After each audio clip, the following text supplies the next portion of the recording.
All right, we're going to get started here. So those of you who are still grabbing snacks or grabbing a drink, feel free to head over, grab your seat so we can begin the presentation. I'm actually not one of your speakers tonight. I'm just here to give introductory remarks. My name is Gabe Freedman. I'm a graduate student here in the CGCA. And yes, we are starting the presentation. So do please head over. Oh, right. You know, if we have a gong in here, we might as well use it. It's very loud. Yeah, you have to be very, very quiet with the gong.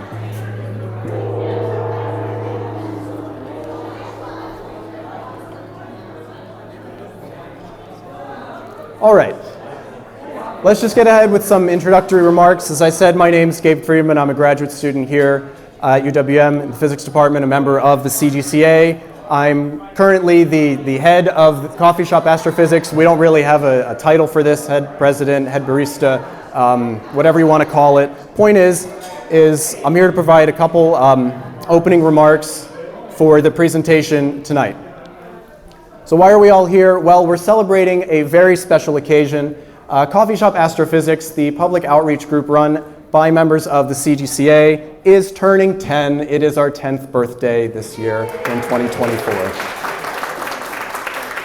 This is very exciting, and in preparation for this event, I talked to many people, past members, faculty, other members of the CGCA, and members of the public, and they all pretty much had the same two things to say. One, that is fantastic news, and two, I never thought that you would ever make it that far, to 10 years. And I can understand that because over the course of 10 years of Coffeeshop Astrophysics, there's been a lot of turnover. Grad students come and go. We graduate. We go on to the rest of our lives after graduate school, and it's tough to keep something like this running over many, many years when you have that kind of turnover. Now, this would not be possible without the help of quite a few people and societies and organizations, and I just want to kind of rapid fire run through who I would like to thank, who we would like to thank for making all of this possible. Of course, first, the University of Wisconsin-Milwaukee. Second, obviously, the Center for Gravitational Cosmology and Astrophysics for supporting us over the last 10 years. Also, of course, the UWM Planetarium, who's been such a great help in both advertising for us and for our events. So thank you, of course, to the Planetarium. We want to thank the LEC, the Lulu Entrepreneurship Center. That's the building that we're in right now. We want to thank them for allowing us to use this space tonight for the event. Other people we want to thank. Well, we want to thank NSF because NSF actually gave us the money way back when, 10 years ago. APS. Oh, APS, actually. APS gave us the money 10 years ago to help start off Coffeeshop Astrophysics, and so we do want to make sure we thank them. We have to thank the coffee shop in Coffeeshop Astrophysics, that would be Anodyne Coffee Roasters down in Walker's Point, who has hosted all 75 of our talks over 10 years, and actually talk number 76, just a shout out, will be tomorrow at our usual time, 1 p.m. at Anodyne, where we're going to have the same 3 speakers, but a completely different topic, which means that all of you should, of course, attend. That'll be tomorrow. And then just some personal thanks. I have to thank Heidi Matera, who's been such a huge help in organizing this event. We literally could not have done it without her. Same goes for Tonya Klein, who also helped organize this event back in its infancy. And then also is to help out with the event and help advising, I do have to thank Professor David Kaplan, who was there, at least in some capacity, to help advise along the way. So I do appreciate that. I also want to thank Professor Patrick Brady, who every couple of years we do say, oh, we don't have any more money, we need new things. So new recording setup, stickers, otherwise, so I do want to make sure I reach out. Now, obviously, Coffeeshop is not just a one-person job, and it's been a huge help to have such a large group of graduate students and postdocs who are currently members of Coffeeshop, and I do want to make sure that I thank each and every one of them. So that means Shashwat and Amanda and Lulu and Ronan and Sarah and Leith and Tamal and Simon and Cory, Akash, Laila and Prat, and I do believe that that is everybody, but if I forgot somebody, you can make fun of me later, because I could not do this without the help of each and every one of you. And then lastly, I do want to thank everybody that's here in the audience, because we could not do Coffeeshop Astrophysics if people were not around to listen to us. So I thank you, especially those of you who've been coming to these talks for many years and will continue to come for the next 10 years. So with that, I'm going to hand over the microphone to the founder of Coffeeshop Astrophysics, Sydney Chamberlin.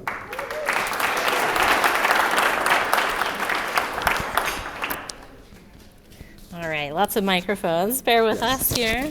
We did not have this much technology when we started Coffeeshop Astrophysics. It was like talk loud in the room. Okay. Get this here. All right. Okay, I think it's working. I'm loud anyway, so I don't have to worry about it. Thanks, everyone, for being here. It is really exciting to be back. This is actually my first time back on campus in almost a decade, and it's great to see both some familiar faces, but also a lot of new faces. And for those of you who I haven't had a chance to meet yet, I hope we have a chance to meet and interact tonight. And just to kick things off, I'd love to introduce our team, and of course we'll welcome my colleagues to introduce themselves further. But the three of us alumni who are going to be talking to you tonight include me. I was a graduate student here from 2009 until 2015, and now work as a project director at a company called the Nature Conservancy. We're a global environmental nonprofit and working to tackle crises of biodiversity, loss, and climate change. I'm here with my colleagues Laleh and Casey, and I'll let them introduce themselves when they come up to speak. And it's just really wild to be back here.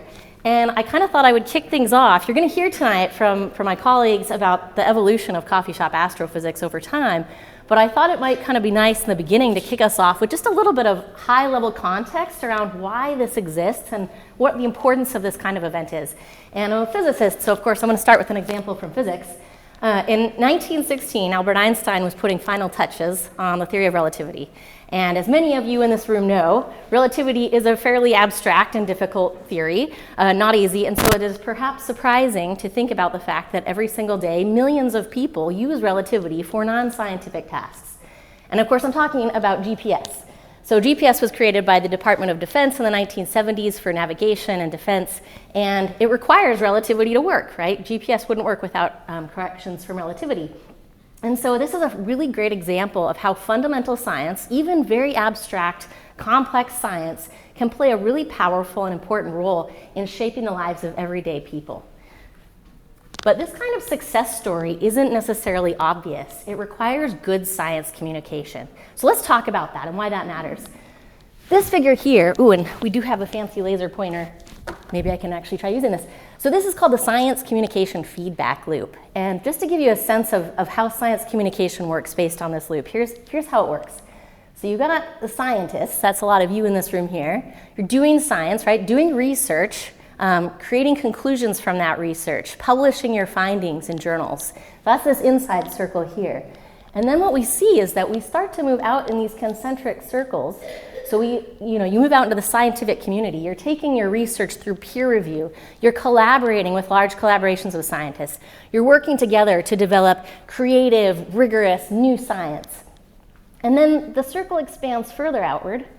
We've got this next level here where scientists engage with industry, with governments, with educators to really take the outputs of the science that you're producing and turn them into something tangible and something useful.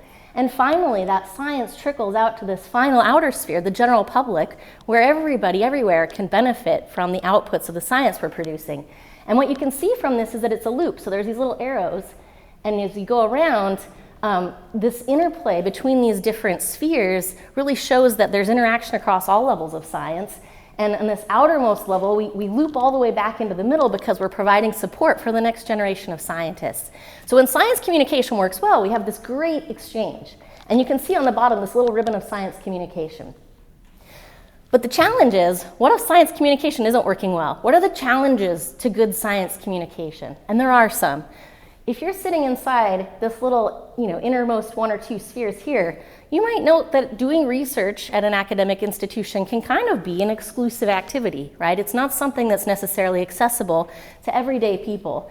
And furthermore, when you're publishing papers in journals, a lot of those papers are hidden behind paywalls. They have jargon that can be really hard for people, the general layman to understand. And so with these barriers, if we're not careful about how we do science communication, we can end up with a situation where there's misunderstanding of science, or in my opinion, sort of worse, mistrust of science. And we want to avoid that to have good science communication. I wanted to share an example from my work. So I pivoted out of science a couple of years ago. I made a transition into science policy for a couple of years, and I work now on climate change in California. And so I wanted to share an example here to really kind of ground this idea of why science communication is so important. You may or may not have seen this curve. This is called the Keeling curve, pretty famous in the circles of folks I work with now. And what this is showing you is concentrations of carbon dioxide in the atmosphere since about the late 1950s onward. And you kind of notice here there's all these like little red squiggles, right? And the little red squiggles are showing us basically natural processes. So you're seeing carbon fluctuations from things like plant growth cycles. But then there's also this black curve that's showing you like the overall trend of the squiggles. And the overall squiggle trend is upward, right? It's relentlessly upward. And this curve, this Keeling curve, it caused alarm in the scientific community when people realized and interpreted this graph, because it shows that we have climate change happening. And when scientists realized that this black line here is strongly correlated with human use of fossil fuels, they realized, oh, that's a problem. So this was a curve that really set off alarm bells for scientists. But if you're not a scientist, you might not feel worried looking at this. You might look and say, oh, well, you know, it's gradually going up over a really long time. That's not that long. Or for folks who read articles about climate change on the news, you might read something that says, oh, you know, we've got to work to limit global warming to 1.5 degrees, 2 degrees. And for a lot of folks, it's like, well, hey, there's 20 degrees of difference between night and day. Why should I worry about that? But what we know as scientists is that actually like 3 or 4 degrees of global warming is like catastrophic implications for all life on Earth. So it's really important. The data is not enough alone, and it's hard, you know, if people don't understand that. I wanted to share also this other example. So this is a video clip. In 2020, we had a really bad wildfire season in California. And at the time, there was a lot of conversation going on about forest management. And in the work that I do now, we call that vegetation management, getting some jargon out there. But ultimately, then President Trump had said something like, well, California needs to rake its forests. And then he came to visit California, and there was this interchange between him and our Secretary of Natural Resources, Wade Crofit. And I just want to share it because I think it illustrates the danger of what happens when science is misunderstood or mistrusted. So Wade and Tom, please. Yeah, well, from our perspective, there is amazing partnership on the ground, and there needs to be. As the governor said, we've had temperatures explode this summer. You may have learned that we broke a world record in the Death Valley, 130 degrees. But even in greater LA, 120 plus degrees. And we're seeing this warming trend make our summers warmer, but also our winters warmer as well. So I think one area of mutual agreement and priority is vegetation management. But I think we want to work with you to really recognize the changing climate and what it means to our forests, and actually work together with that science. That science is going to be key, because if we ignore that science and sort of put our head in the sand and think it's all about vegetation management, we're not going to succeed together protecting Californians. Okay. It'll start getting cooler. You just watch. I wish science agreed with you. Hey, well, I don't think science knows, actually. Tom? Okay, Mr. so that President, clip, I find that really fascinating that first the secretary says, I wish science agreed with you, and then President Trump says, I don't think the science knows. But actually, there is tremendous consensus among scientists about not only that climate change is happening, but that it's human caused. So this just illustrates what can happen when we end up with misunderstanding and mistrust of science, and really underscores the need to have good science communication. But in order to make science communication successful, what does that take? Let's talk about it. The data alone are just not always enough to motivate action. Even if someone understood that Keeling curve we had on a previous graph, it doesn't necessarily going to motivate someone, to do something. And that's because our brains have two different kinds of processing systems. One of these is called the experiential system. So this is a system that it controls your instincts, your emotions. It's the source of your behavior related to survival. You're born with it. You don't need to learn it. It's just instinctual. And it perceives reality in concrete images and in narratives and stories. It's connected deeply to our emotions.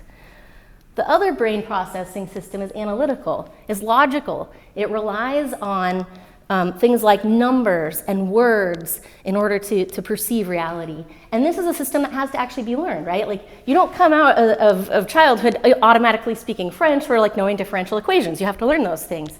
And so in order to do effective communication, to really make complex scientific information compelling, you've got to figure out how to speak to both sides of the brain, not just that analytical piece, but the experiential piece. And so coming back to Coffeeshop Astrophysics, I think this is a big part of why Coffeeshop is not only surviving but thriving after a decade, because it is a venue where we are bringing scientists together, but we're also bringing in this experiential piece. We're bringing storytelling to the picture. And that storytelling is so compelling and it connects with people.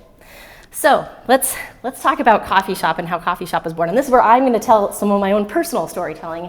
I was a kid who was really lucky to be surrounded by a lot of science. And I was really lucky especially because I didn't come from a family that had a lot of college graduates. My parents were both first-generation college students, but my parents met working in a planetarium part-time. And so that was like their big, it was what brought them together and why I exist. And then when I was very, very small, my dad got a job operating the 4-meter telescope at Kitt Peak Observatory. And so we moved to Arizona, but my mom also got a job at Kitt Peak. And at Kitt Peak, she was the tour guide, and she engaged in storytelling. So I think I was really lucky that from a young age, I was kind of surrounded both by the science, but I was also seeing the impact of telling stories to people. And there were so many people who'd come up on the mountain, and they just were in awe of hearing the stories behind the constellations, behind the work that the scientists were doing. So I was very lucky. But in spite of being surrounded by science, if I'm honest with you, I never found physics or math easy to learn. It was really hard for me. I had to work very hard at it. And so I think as a student from a young age, I appreciated when people could break science down and make it understandable. And about the time when I was a freshman in high school, my parents took me to a public lecture at the University of Utah, which was where we were living at the time. And this was one of those things where you go on campus and it's just free and open to the public. And I'm so ashamed to tell you that I cannot remember the name of the scientist who was speaking to us, but she talked about galaxies merging. And she told a story of how one day the Milky Way galaxy might combine, have a crash collision with the Andromeda galaxy. And I thought it was just so exciting. I was blown away, not only by the science, which was just cool, because come on, galaxies colliding. But also the fact that she could break this down and make it understandable to me, like a humble freshman in high school. And I remember thinking that was so cool. That public lecture stuck in my brain. And then fast forward a whole lot of years, I decided to study physics. And I came to UWM in 2009 after I went and did my undergraduate degrees. And so a couple of photos from the era, because it's a lot of fun to think about it. Now, who in here is a graduate student, just out of curiosity? A lot of you, right? And out of you, who has had to be a teaching assistant for a course? All the same hands go up, right? So like all of you, I came to campus and I was a TA and I was trying to teach undergraduates, here's how you do physics. But I was also trying to learn physics. I was trying to take my graduate courses and figure those out. And I had realized that for me, trying to teach physics was in a way one of the best ways to cement my own understanding of physics. But I also thought back to that public lecture. I thought to my own struggles that I'd had growing up learning physics, and I thought, man, I really want to learn how to be one of those people who can take the hard things and break them down and make them understandable. It had been so impactful for my life, and I wanted to learn how to do that and to think about it. And so that's kind of where the idea from Coffeeshop Astrophysics came. It was this thought, we were doing all this cool work in the department, and so just a few, these photos, the top 3 are from work I was able to do with the LIGO Scientific Collaboration. The bottom 2 are with the Nanograph Collaboration. I was very fortunate to be able to work sort of across the gravitational wave spectrum. We were doing such cool stuff, and everyone, this is before we even detected gravitational waves, okay? So, but it was still cool, because when is it not cool to talk about neutron stars and black holes, right? So I had this idea of putting together a public lecture, just like the one that had really inspired me, but I didn't want to do it at a college campus. I wanted it to feel like something where everyone in the community could go. Like my family, my extended family, very few folks have gone to college, and I wanted to bring people in who might not otherwise go to a college campus. And of course, Milwaukee has a great beer scene, let's all agree, but I thought, well, what if there's a high school kid like me? Like, high school kid can't go to a bar. So coffee kind of came in as the idea. And it turned out, by the way, that I was having these ideas about the same time as a whole lot of other people across the country. This was kind of before social media was a big thing, and because I guess I'm that old now. And then, now there are all these science cafe events. You can see science, astronomy on tap, science on tap. These events are all across the country, but they weren't back then. This was kind of I think I was thinking about this the same time as a lot of other people were thinking about it. And so it's been really exciting to see this growth. But ultimately what happened is, I went to Julian, I went to his office and said something like, hey, American Physical Society has this grant program and I want to do this. And he was like, cool, go do it. And I worked with Julian, and there were a couple of postdocs and graduate students in the department, and I was like, hey, if I put this proposal in, will you come do this with me? And what I proposed to the American Physical Society, I still, by the way, I cannot believe that I wrote a grant proposal with zombie star in the title. That still kind of blows my mind. But I wrote this grant proposal to them. I said, hey, I want to put together this public lecture thing, and we're going to have 5 of them. That was as far as I thought it was going to go. We were going to have 5 events. And so I had recruited this little cohort of other graduate students and postdocs who said, yeah, okay, we'll come do this with you. And it worked. They gave us $1,500 to do it. And so we ended up going out to Anodyne, and you might ask the story of how that happened. And this comes to something that I'll mention in a minute that's important, which is relationship building. I had a friend of a friend whose partner worked at Anodyne Coffee as a coffee roaster. And he introduced me to the manager at Anodyne, and I pitched the idea, and that's how it happened. And it was just such a tremendously lucky and wonderful experience. And at first, I mean, we really didn't know if the thing was going to work out. So they have this room at Anodyne called the Coffee Laboratory. It's like the little tiny back room, and it seats maybe like 15 or 20 people comfortably. And I remember still, the first lecture, I was so nervous, and I was like, what if nobody comes, you know? And my parents were in town, so I was like, you're gonna come, and bring in friends. You know, we all had a few friends, and there were like 15 people there. But we felt like it was pretty successful. And then what happened is that over the next 4 of these events, we just grew and grew and grew. And by the 5th one, they had to put us in the main space because we'd outgrown the little coffee laboratory. So it's turned out to be a big success. It's a lot of fun. I'm gonna let my colleagues say more about the events, but I wanted to talk a little bit before I turn the mic over just about why this is important again, not just because of science communications. We already talked about the need for science communication. We probably all agree there. But I wanted to point to some of the other tangible benefits and some of the important skills that come out of this. And I think one of the best things about Coffee Shop is that it is student-run, student and postdoc run and driven. These are really important skills that you're getting, and whether you decide to stay in academia or you decide to go to the private sector, these are skills that absolutely matter. So the first one is obviously science communication. And that brings in, being able to speak about science, doing the public speaking, bringing the storytelling element in. Project management, and if you're a graduate student here, by the way, you do have project management skills. One time I was talking to a grad student and said, I have never managed a project, and I said, yes, you have. If you've managed research, you've managed a project. But this is a different kind of project management. You're gonna work with a different team than the team that you're doing research with all the time. And you've got to think, maybe a little bit more outside the box about how do I take these complex, like gnarly ideas from my field and break them down into something. So those are really great skills to have. And then there's the relationship building part. And Casey's going to say a little bit more about this top photo here, but we had a visitor come from NASA one time. That's a great connection that us graduate students and postdocs weren't going to probably make otherwise. So you're talking about not only building relationships with your peers, your colleagues, all the people attending the event, but having an opportunity to engage with other partners, other organizations, the coffee shop, which is a business. Those are extremely valuable skills. And then finally, grant writing. I mean, I don't think most graduate students anywhere really have an opportunity to do a lot of grant writing. And let's be honest, if you want to go into science, you're going to have to do some grant writing, right? You've got to bring in funding. And frankly, even in the private sector, you still got to find money to do the stuff you want to do. And so for me, that little $1,500 grant, it was small, but it was powerful. That was the first time I had ever tried to produce any document requesting money that wasn't like a scholarship. And it's different. I had never put together a budget, didn't know what that process was like. And so that little $1,500 seed, it became the foundation I was able to use later in my career. So then when I was a postdoc at Penn State, I was able to work with a PI and bring in a little NSF supplemental award, sort of increased by an order of magnitude there.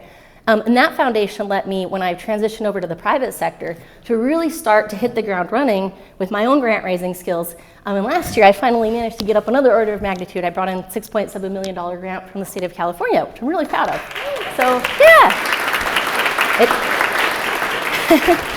But I think that other graduate students doing this are going to see that kind of success in their own careers, whether they're in academics or they decide to leave.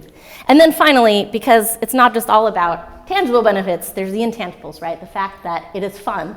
And as you can, there's tons of photos. We had such a blast. I really love this top one where, for those of you who may know Laura, she was pretending to fall into a black hole, and Alex was trying to narrate what would happen according to different observers. And so, I mean, when else do you get to do that, right? It's just a great time. So with that, I'm going to pass the mic to my colleague Laleh, and she's going to tell you a little bit more about what it was like in those early days. Oh, forgot. Sorry. Yes. Okay. Thank you. Bear with me. I haven't given a talk for a very long time. I'm Laleh, Sadeghian. Nice to meet you all. People call me L now because of the efficiency in the tech world, so I'm just L. I was at UWM as a postdoc after I got my PhD from Washington University, working on Einstein's theory and how we can test Einstein's theory using a stellar motion at the center of our galaxy. I'm going to share a little bit about my story of how I joined Coffeeshop Astrophysics. How is going forward? Okay. Oh my God. Okay. So I wasn't like that wise, so I wasn't believing in doing outreach that much. I thought like it might not be the best use of my time when I was a grad student. I actually was working with Cliff Bell, who's a distinguished researcher in gravitational physics. He has so much contribution to post-Newtonian mechanics, but he has also spent so much time educating like public, people who don't have a background in science. He has like a book called Was Einstein Right? And later another book is Einstein Still Right? He also has like public lectures. One of them is even in French. He travels across the globe and gives these lectures about how Einstein's theory survives so many different tests. My grand advisor, Cliff's advisor, was Kip Thorne, who also spent so much time making sure the science in the movies and shows are accurate. He was the one who wrote all the formula in the Interstellar movie in one of the scenes on the board. So talking to him also was very enlightening for me that, okay, if they are doing it, maybe I should do it too. And at the same APS meeting, I met Neil deGrasse Tyson. He's not a researcher, but he's a very good educator, and he gave actually a lecture, which was a very angry lecture to our scientists, that it's basically scientists' fault that there is this miscommunication, misconnect between people and scientists. And then this famous quote that if you want to know if you truly understand something, you should be able to explain it to your grandma. So this was the one that they say Albert Einstein said it, but I'm not sure, but I feel like it's very true, and it's a true test of understanding something. So I was like, okay, challenge accepted. Let's see what I can do. The other thing that actually changed my mind was this book that I recommended to grad students and other people who are interested in science if you haven't read it. It's a book by Randy Olson, who's a PhD in biology from Harvard, and he was a tenured professor in blanking on the name. But he left academia and went to Hollywood, wanted to make movies and documentaries. And he learned so many valuable lessons in a very hard, funny way that he's sharing in this book, and it helps scientists basically how to connect with other people who might not have a background in science. So this book also, I read it at around the same time, so I was like, okay. And then Sydney came and said, okay, we're gonna do 5 lectures on astrophysics if we are in, and I was in.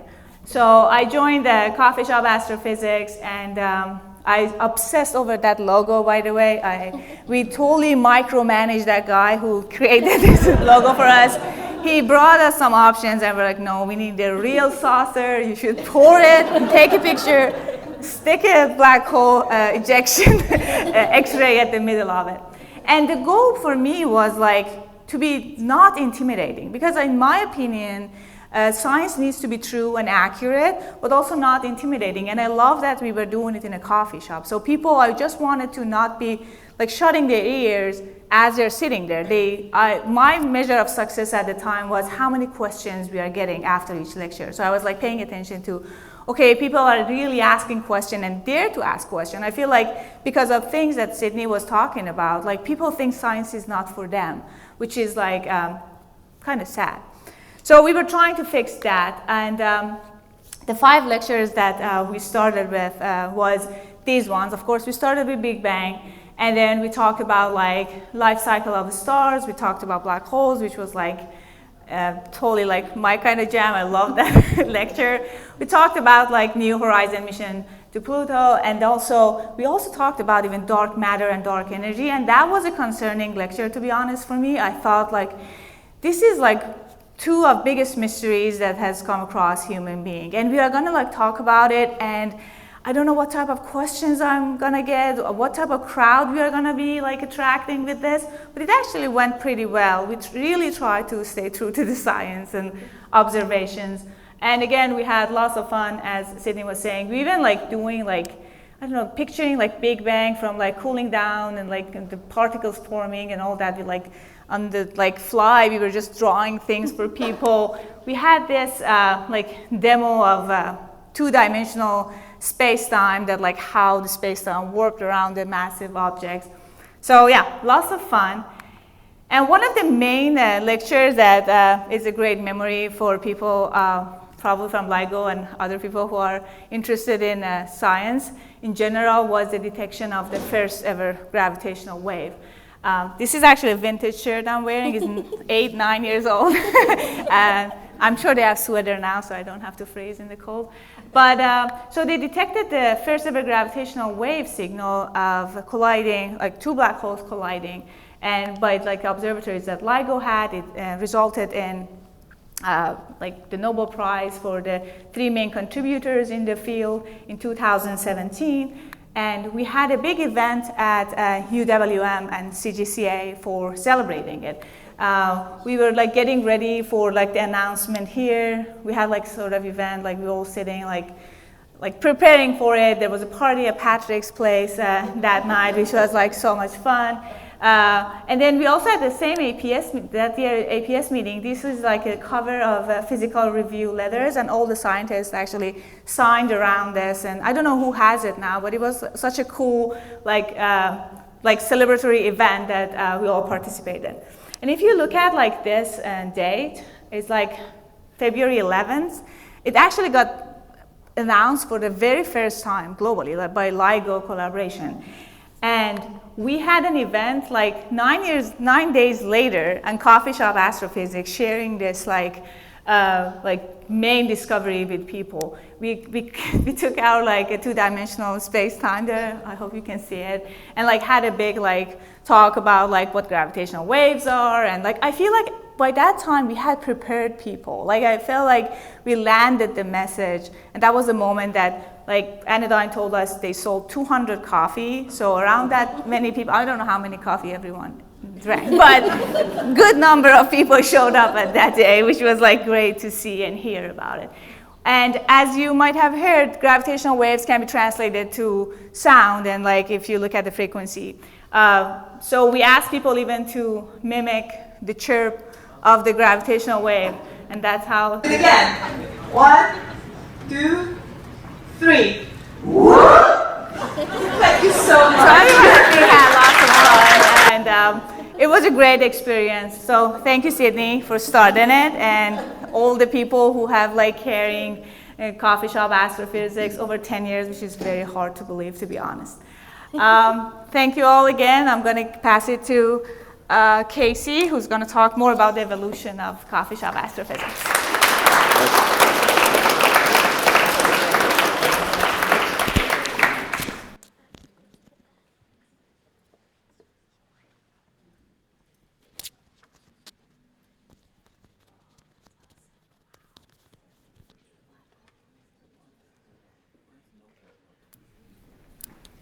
Okay.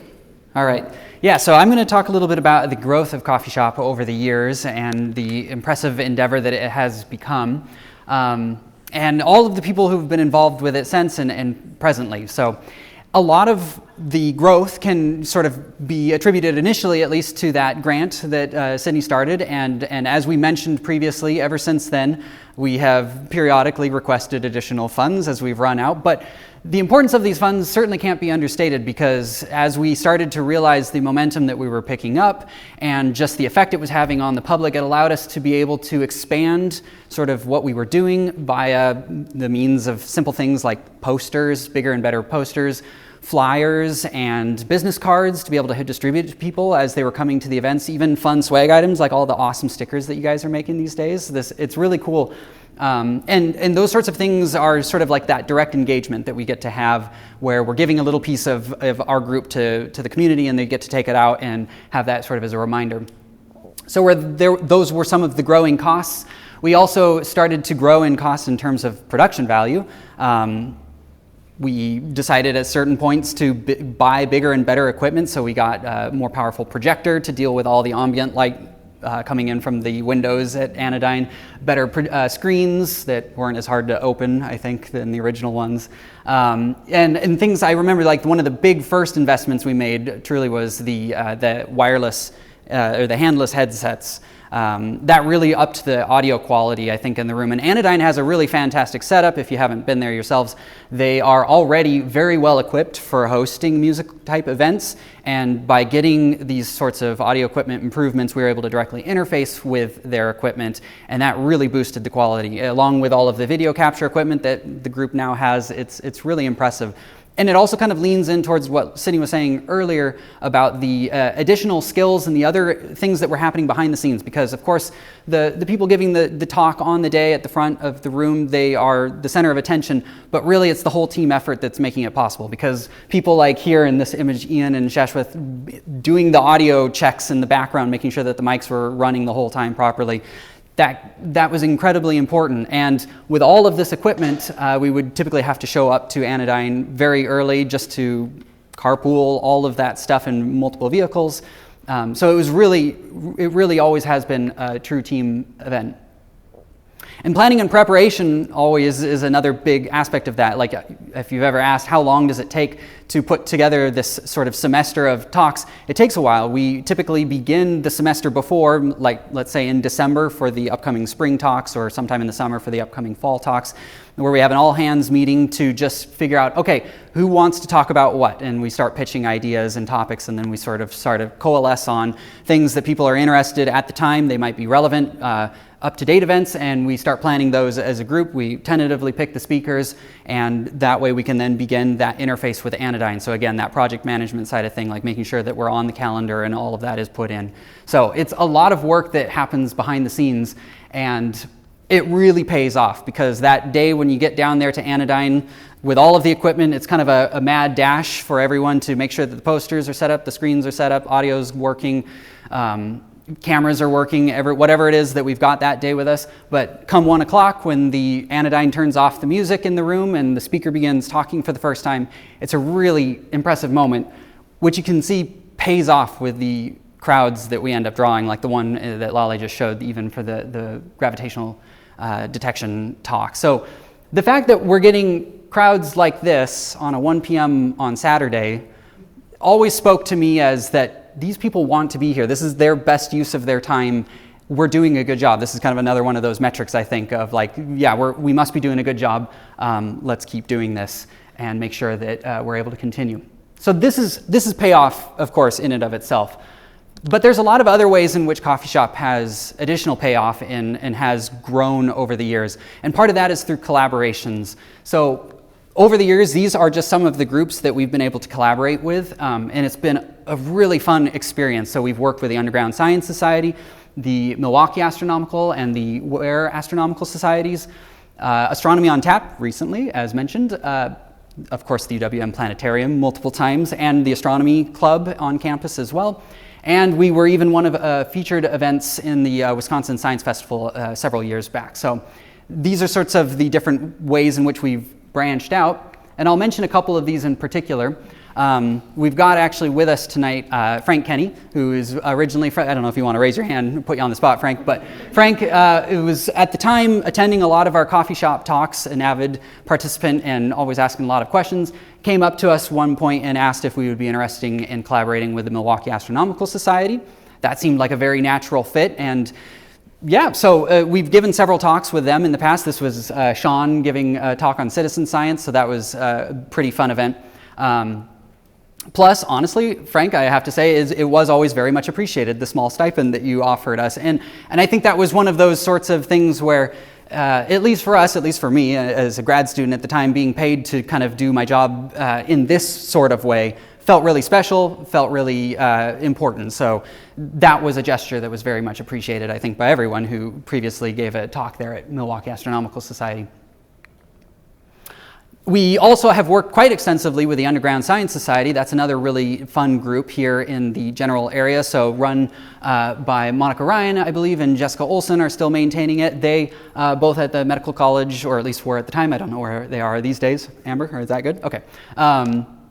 They operate down south of sort of the downtown area at Sugar Maple, and they have a similar program, but rather than focusing on just astronomy talks, they source all of their talks from all areas of science, pulling from experts at all the local universities here. But given that they were coming to our talks as well and seeing the venue that we were bringing in, they have invited us on numerous occasions to go down and present with them, which again is a great opportunity to sort of have that exchange between groups and be able to cross-advertise that way as well. And recently we formed a new collaboration, so between Shashwat, Lulu, and Gabe, we've got now working with the Astronomy on Tap group over in Madison, so that was a pretty fun exchange, where in this case my understanding is you guys actually did a swap where Madison came out and gave a talk at Coffee Shop, and Coffee Shop went out to Madison to give a talk for them. So again, this really great community building exercise, because we're kind of pulling in all of these areas of expertise, like Cindy was saying. A lot of people coming up with this idea and realization, people want to learn more about science, and building up all of these intercommunications and groups has been one of the great pleasures, I think, of this Coffee Shop group. And in addition to the larger group entities, we've also had numerous individual guest speakers come and talk at Coffee Shop over the years, starting with the very first one, Dr. Michelle Thaler from NASA Goddard Space Flight Center. And in sort of a roundabout set of circumstances, she actually heard about Coffee Shop when it was very still nascent at the time. And given that she's originally from this general area and has connections here at UWM, she reached out to Coffee Shop and asked if they would be interested in hosting her. And of course, we weren't going to turn that down. So she was the first guest presenter that Coffee Shop got to host. And that was a really special moment, and we kind of made us realize, hey, we can actually do this, and we can bring in additional outside guests. So I'm going to put him on the spot, but Leo here with us tonight has been probably our most regular throughout the years, I believe, of the special guests. And fun in this particular instance, because it taught us another lesson, we don't always have to do the astronomy-related topics. They're great, and that is our bread and butter, of course, but because we tend to talk during the spring semester and then the fall semester and take the summer months as a hiatus, I believe Leo reached out and said, like, hey, I'd be interested in giving a talk sometime on neuroscience and on the brain. And we thought, well, that sounds great, and we're not experts on that, but you are, so let's have you come give that particular talk. And it was very well received by the community, and so in the years following then, Leo came back. We also involved, I believe, some other people here at UWM, Renmei Kulkarni and Jenna Bluejus, both PhD candidates at the time, who did a joint presentation with you, Leo, I believe, on one of these four. So it was a way of bringing in outside experts to participate. And for us, it was very easy work, because we just supplied the equipment, the time, and sort of the work power of setting up Anodyne, and they came in with the talks. Of course, in 2020, we had to sort of reevaluate how we were going to continue to proceed as a group, because we certainly didn't want to lose that momentum, having gone 6 years stronger and stronger every year. We didn't want it to just die and go away at that point, or at least stop for an unknown amount of time. So we began discussing, okay, how are we going to continue our presence? We can't use Anodyne at the moment because they are closed physically, but is there another medium through which we can continue our presentations? YouTube seemed to be sort of the natural way of doing that. And we also had 2 additional postdocs here in the department, not in the CGCA, but in the biophysics group, Raisan D'Souza and Smrithika Subramani, who, being experts in this area, asked, would you be interested in us giving a talk on the coronavirus? And we were like, that sounds really interesting. This is perfect timing, because everyone has lots of questions. And being able to have, again, that comfortable interface, even though it wasn't in person, we got to try to make that comfortable interface with the public on a topic which was otherwise somewhat scary. And this was essentially the birth then of the YouTube channel as it was, and it was probably fairly rough at the time. I haven't gone back and looked at some of those early day videos, but now it's turned into quite the production value, it seems like. The group has continued to maintain the YouTube videos on the channel for Coffee Shop Astrophysics with, I believe, 29 videos to date and about 146 subscribers. Now we've got quite, at least, if people can't come in person, then hopefully they can still watch the talks if they're interested in the topic. And perhaps if people just miss one day or something like that, then they would normally otherwise attend, they can go back and rewatch these sorts of talks. So this is another great medium through which Coffee Shop has grown. And in terms of online presence, Coffee Shop has always maintained a website. I believe since the beginning there has been a Coffee Shop Astrophysics website, and in the earlier days that was sort of the main mode of communication and communicating the upcoming schedule with the public, so how we could get that information out to everyone. I believe Anodyne would also separately advertise on their own website. So we had, and UWM Planetarium I think also advertised. So we had multiple ways of advertising. But more, as time has gone on, especially with the members now, they've really kicked off and grown the Facebook presence and the Instagram presence. So these are other modes through which Coffee Shop regularly communicates with the public, which is really exciting to see. So in terms of sort of legacy and looking back on 10 years, well, it's easy to pull out lots of fun things. I've just listed a few bullet points which always kind of strike me. Obviously, starting in 2014, we're now at the 10-year mark. And with 76 talks, I guess, to date tomorrow, I think is the right statement. That just blows my mind, 76 talks. This is between all of the Coffee Shop, the regular presentations, plus all of the guest presentations that we've had.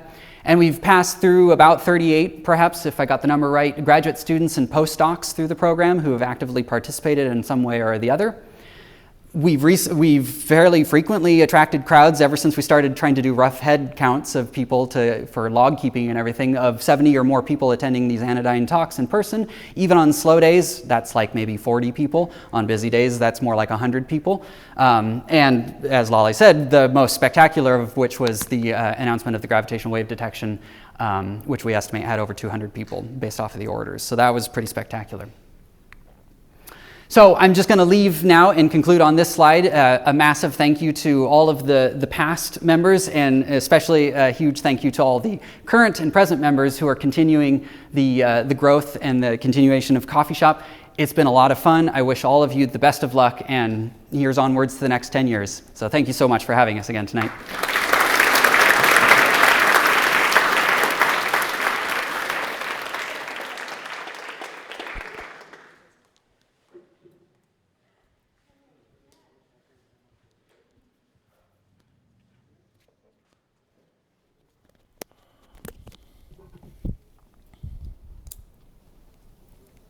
All right, just to close things off, first, can we please give a big round of applause for all three of our speakers who came out here tonight to talk about Coffee Shop.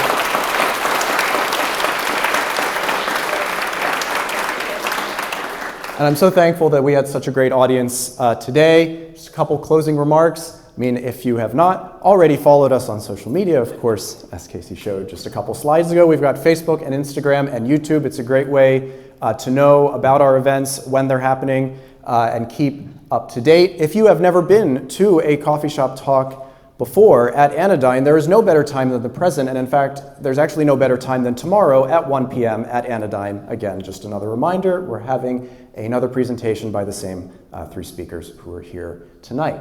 Also, make sure if you're interested in other CGCA events, since this is an event hosted by the CGCA, you can find out through the CGCA's website. I do believe there is also a mailing list, although I do not have the exact information off the top of my head on how you could sign up for that mailing list. If you are interested, just come find us afterwards and we can make sure to hook you up with that.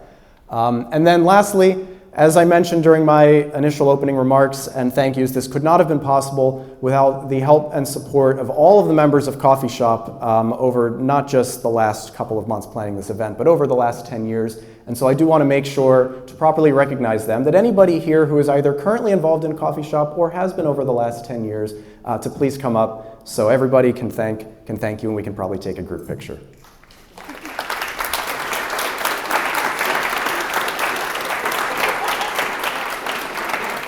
Yes, that means you guys.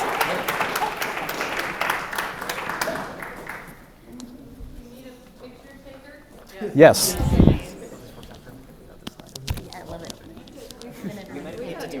I'm no rush. Of course. So you can stand in front of me. Do we have everybody? Oh, are we looking this way? Which part are you looking? I think we'll In between the two. Oh, wait. Oh, God, there's too many. That, Someone raise their hand. Which camera do we look at? I'm looking at Patrick. Try again. 1, 2, smile. Thank you.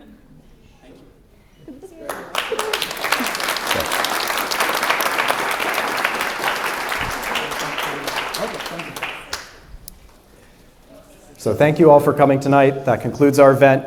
And we hope to see you in 10 more years for the 20-year anniversary of Coffeeshop Astrophysics. Thanks again for coming.